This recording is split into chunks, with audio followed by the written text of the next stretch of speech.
Back at Daytona International Speedway, the Daytona 250, and we are under our first caution. And while during commercial break, yes, that is the defending champion Jack Sprague. He was one of many in a turn 2 tangle that has sent several trucks scurrying for pit lane for damage control. Let's see if we can see what happened right there. The 15 of Geoff Bodine gets a bump from Lyndon Amick, and meanwhile these guys have to start backing off, and Steve Grissom, I guess, was the first guy to make serious contact. And the 24 car and the 3 car, I think Rick Crawford also was involved in the 14. Let's see. Here's Crawford coming the red truck. Bam! He hits the wall hard when he gets a blow from Jack Sprague. So it looks like 5 or 6 trucks involved. And Benny, that's very, very hard.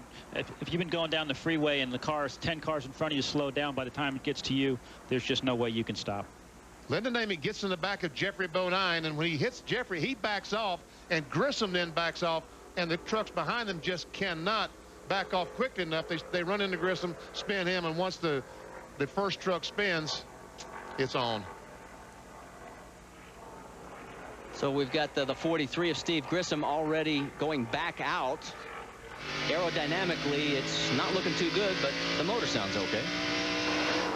Mike Wallace, our race leader, has a problem. He is slow in turn number 3, heading towards pit lane. And Benny, it was all of a sudden. Let's take a look.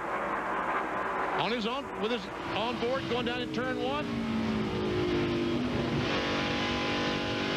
And we've got a crash. This is a live shot. Randy Renfro almost goes over as he nails Bobby Hamilton.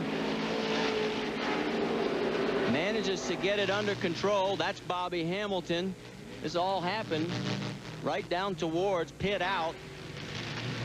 Let's go back, take another look. What happened?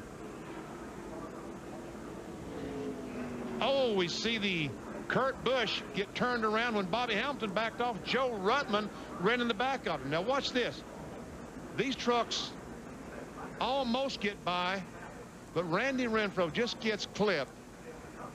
That's Randy Tolsma and also Marty Houston wrapped up in that. Don't know how much damage they had on their trucks.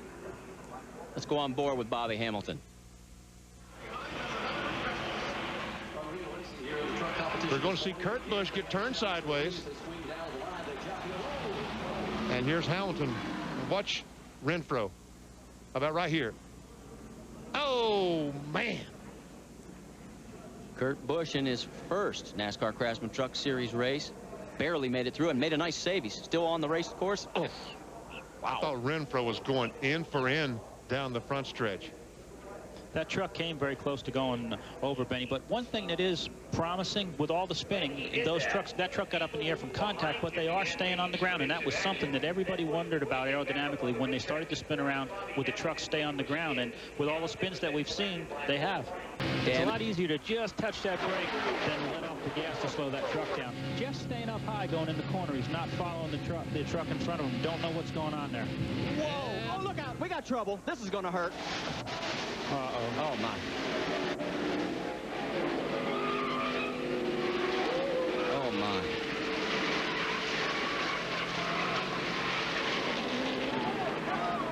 Yep. Keep your fingers crossed.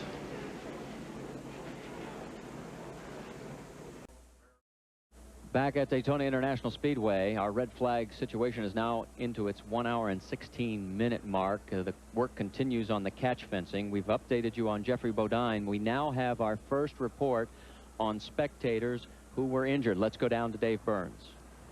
And Marty, again, I'm standing by with Glenn Johnston, Director of Communications here at Daytona. And Glenn, what is the update on the fans? How many were transported and what are their injuries? Dave, at this point in time, we've been very fortunate on this with the fans. We've only had 5 fans that were transported over. One, as reported earlier, had a facial laceration. One had an injury to the elbow. The other 3 fans that we didn't have information on, we now have. One has a bruised lip. One has a slight head injury. And the other one has a bruised forearm. So with those kind of injuries, we feel very fortunate. There's nothing serious out there. They've all been checked out and actually released from Halifax at this point in time. So at this point, it sounds like a determination will be made to restart this race? At this point in time, I believe they're buckling up gates and getting ready to go back to racing. Okay, guys, that's it from down here. Really good news from Halifax. Absolutely. Thank you, Glenn. That's the best news. And we'll show you what happened first from the blimp. Benny? Okay. There we see on the about the 6th car back. Lyndon Amick on the bottom of the racetrack. That's Kurt Busch in the middle. Busch and the 46 of Rob Morgan make contact. Morgan goes up and hits Jeffrey Bodine. He gets in the fence, and there Jeffrey goes down the racetrack.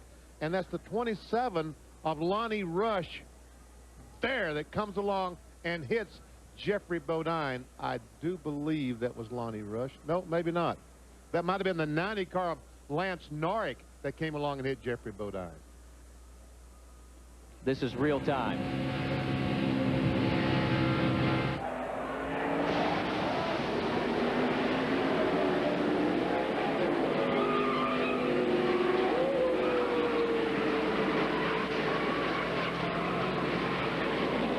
Yeah, that definitely was the 90 car of Lance Norrick that ran into the Jeffrey Bodine car. Benny, that was just an amazing crash, but it's also amazing that he was okay. And it just goes to show you all of the safety equipment has done its job. The NASCAR mandated roll cage did its job. The fire equipment that Geoff Bodine was wearing did its job, and the great safety fence, the catch fence that they have here, did stop the big pieces from going into the grandstand.